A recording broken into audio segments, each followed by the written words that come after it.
Well, it looks like after only being in office for 1 week, Donald Trump is influencing a lot more than we thought. And if you've been keeping track of what's been going on in the US, you know that Trump is laying the hammer on deportation.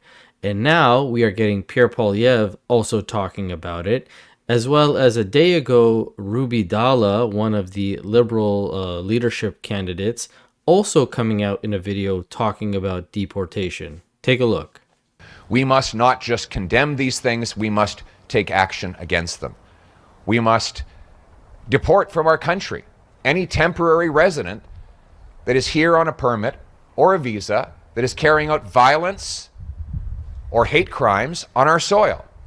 It was obscene that the IRGC remained legal in Canada for 4 years after it killed 55 of our citizens in the attack on PS Flight 752. It is outrageous that 700 IRGC officials are on Canadian soil, many of them living the lap of luxury on the fruits that they stole from their own people. And we must condemn when our own government gives grants for anti-racism to people like Leif Maruth, or appoints Birju Datani to head up the Canadian Human Rights Commission. We must stand up against these outrages and stand for bringing our people together, united in our common values, our common freedom, and our common love for our country and for humanity. There are over 500,000 illegal immigrants in Canada. This is unacceptable. As the daughter of immigrant parents, I know firsthand that immigrants have helped build our great country. But we must clamp down on human trafficking and those that are here illegally.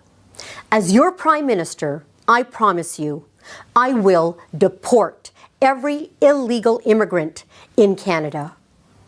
Now, I personally couldn't be happier about this news, and it's not that I'm opposed to immigration. As I've mentioned many times on this channel, I myself am a product of immigration, but I'm for legal immigration, not illegal immigration. And if you've been welcomed into the country on a temporary basis, yet you've either overstayed your welcome or you've done something to violate that stay, then I think you should be deported as soon as possible.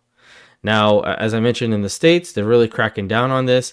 And J.D. Vance was actually interviewed by CBS News. And this liberal-leaning news outlet tried to get him in so many gotchas or paint them in a racist outlook. Yet J.D. Vance, in my opinion, schooled her quite well. Take a look at this.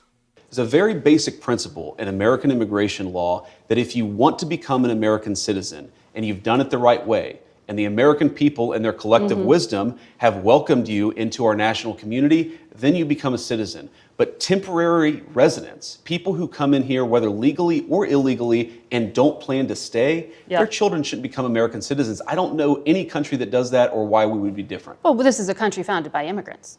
Well, this is a country founded by... by... country. This is a very unique country, and it was founded by some immigrants and some settlers, but just because we were founded by immigrants doesn't mean that 240 years later that we have to have the dumbest immigration policy in the world. No country says that temporary visitors, their children, will be given complete access to the benefits and blessings of American citizenship. America should actually look out for the interests of our citizens first, and that means, again, if you're here permanently and lawfully, your kid becomes an American citizen. If you're not here permanently, if you're not subject to the jurisdiction of the United States and don't plan to be, why would we make those people's children American citizens permanently? I want to ask you about refugee admissions, which were just suspended by the president. That has nothing to do with the U.S. border. Refugee screening takes 18 to 24 months to go through. They are heavily vetted. Left literally at the airport this week were thousands of Afghans, some of whom had worked with the United States government and were promised to come here. When you talk to us August, you said, I don't think we should abandon anybody who's been properly vetted and helped us. Do you stand by that?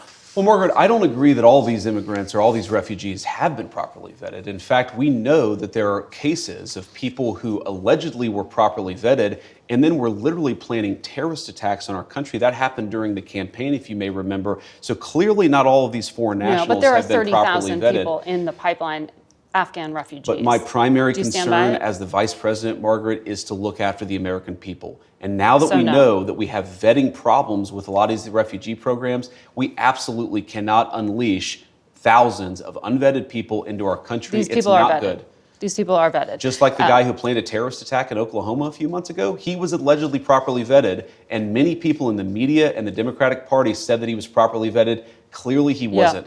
I don't want my children to share a neighborhood with people who are not properly vetted, and because I don't want it for my kids, I'm not going to force any other American citizens' kids to do that either. No, and that was a very particular case. It wasn't clear if he was radicalized when he got here or while he was living here. I don't really care, Margaret. I don't want that person in my country, and I think most Americans agree with me. And to that, I say amen, brother, because we don't want that kind of situation in Canada either. Now, if you watch the full 20-minute interview, you see this woman's face. She's just constantly scowling or being quite condescending with JD, but he stays steadfast. And as I mentioned, a lot of this is now trickling into other parts of the world. If you heard, Trump just tried to send 2 planes worth of Colombian criminals back to their country, and their Colombian president refused it. Well, Trump quickly retaliated, said that they were going to put 25% tariffs on all products from Colombia and raise it to 50% in a week, and that quickly got backtracked. Take a look. The CBC's Richard Madden joins us now live from Washington to explain what we've seen. And part of that is we saw a standoff between the White House and Colombia over deportations, and it seems Trump got his way. Let's dig into that. Yeah, you sure did. Good morning to you. And it's been a wild 24 hours and a very public showdown between President Trump and the president of Colombia, as you noted. The Colombian president initially refused to accept deported migrants from the U.S. returning to their home country, and both countries began threatening tariffs against each other until a late-night deal was reached. And the White House is now declaring victory, releasing a statement late last night. I'm going to read part of it to you. It says, President Trump will continue to fiercely protect our nation's sovereignty, and he expects all other nations of the world to fully cooperate in the accepting the deportation of their citizens illegally present in the United States. Now, love him or hate him, but what he's doing, in my opinion, is protecting the sanctity of the country. And with the amount of deportations that are currently happening daily, I think it's close to now like 1,000 a day. I'm hoping that that'll also help protect our borders between America and Canada.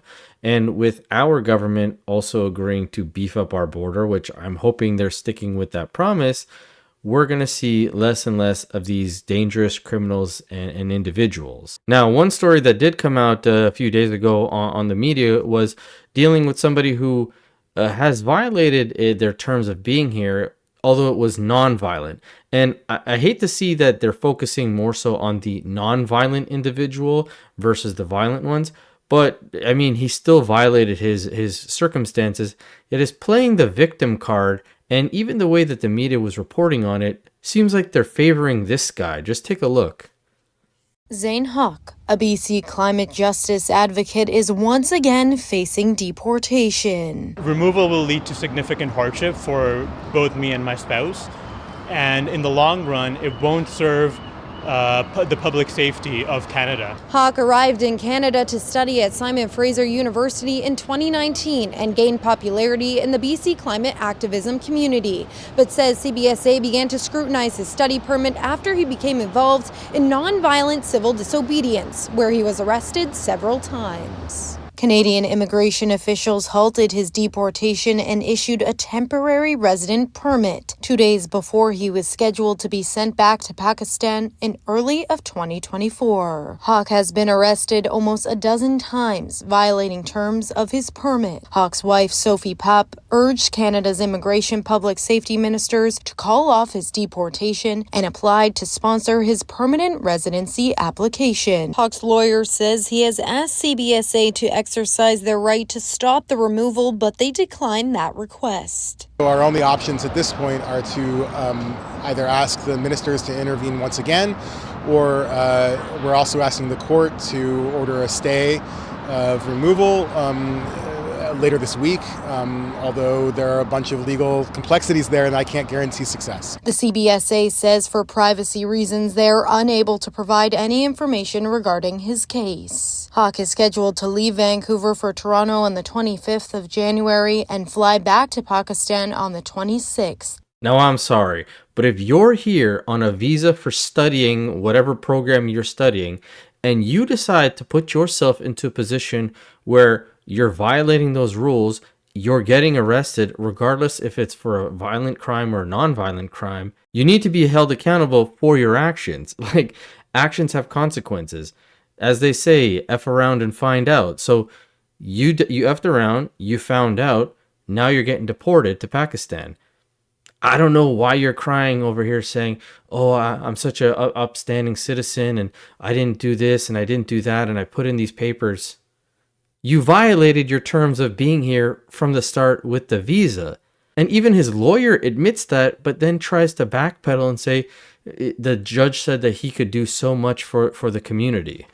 His immigration lawyer says while the charges would make Hwk inadmissible to Canada, it shouldn't be the basis for his deportation. Hwk had pleaded guilty to 5 charges of mischief over his role in environmental protests, but was not considered a violent offender by the courts. Zane is not a serious criminal. The sentencing judge in his criminal case said that they believe that he could make a positive impact. And I wish I could say I was surprised, but Looney Tunes Elizabeth May also was defending this guy, saying that he's a hero, which just blows my mind. These climate people are so crazy. Take a look. The case has caught Green Party leader and Saanich Gulf Islands MP Elizabeth May's eye. I don't think they would have slated him for deportation if he hadn't had this law-breaking experience of nonviolent civil disobedience. During his time in Canada, Hwk co-founded the group Save Old Growth, pleading guilty to 5 charges of mischief over his role in BC-based environmental protests. It's these charges that are cited as the reasons why his permanent residency was denied. Hwk, his lawyer, and May say nonviolent protest shouldn't be the basis for his deportation. In this case, Canada made a mistake and deported someone who's really a hero. The leader of the BC Conservative Party has a different view, saying in a social media post, "Don't let the door hit you on your way out," saying, "I'm sick and tired of politicians fighting for students who commit crimes." I found Mr. Rustad's comments quite disagreeable and disrespectful and cruel. It's interesting that she finds the tweet disrespectful, yet not the actions this individual took by disrespecting his temporary visa being allowed into the country because of what?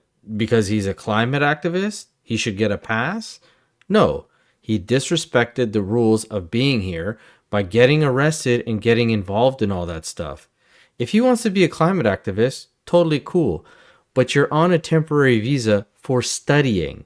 Maybe finish your studying, maybe apply to be a citizen once you get your citizenship, then you decide to be an activist. Don't violate it and then cry when the consequences for your actions is you're getting deported back to your home country. You were here on a temporary visa. You screwed up. You got arrested. That's not allowed. Bye-bye. Simple as that. Now, as I said, I'm hoping more of these deportations happen with the violent individuals, not so much with the non-violent, but anyone who's breaking their rules or their temporary visas, overstaying, anything like that, they should be gone. But as always, I'd love to hear from you guys. Let me know what you think about all this in the comment section below. What do you think about Trump cracking down on all these deportations? How do you think JD Vance did in that interview? And as always, I will catch you guys on the next one. Thanks so much.